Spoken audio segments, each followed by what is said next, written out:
I'm also a dog trainer. I don't know if you guys know. Down, down, down. Yeah. Good boy, so good.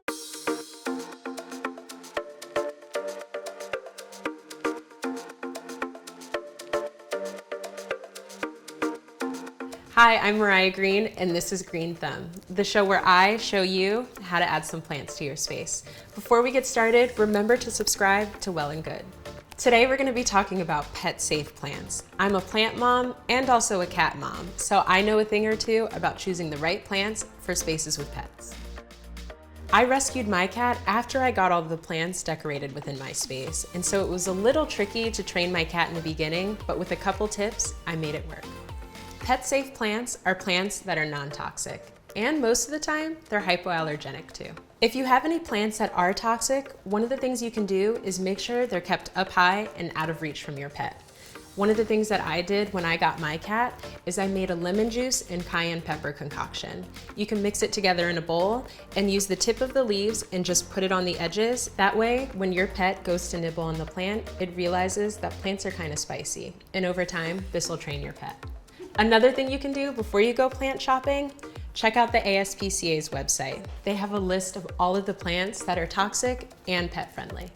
Some of the most commonly sold toxic plants are Dieffenbachias and Monsteras, so be sure to keep those out of reach from your pets or try the lemon juice and cayenne pepper concoction. I've picked out some of my favorite non-toxic plants here, and today we're going to go over the characteristics for each of them.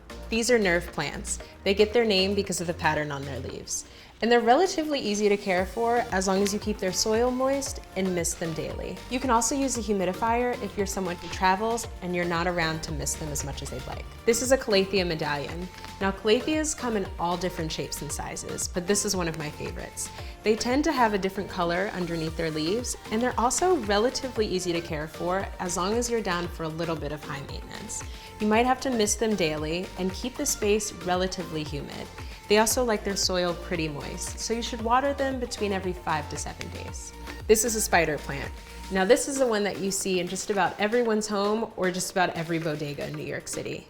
They're pretty easy to care for because they only need water once every 7 to 10 days. They also grow really well in medium to low light, so they're great if you have a north-facing window. This is a purple passion plant. Now these are pretty uncommon, so if you see one in the store, definitely grab it. They grow really long and viney, and they also have a really funky texture to their leaves.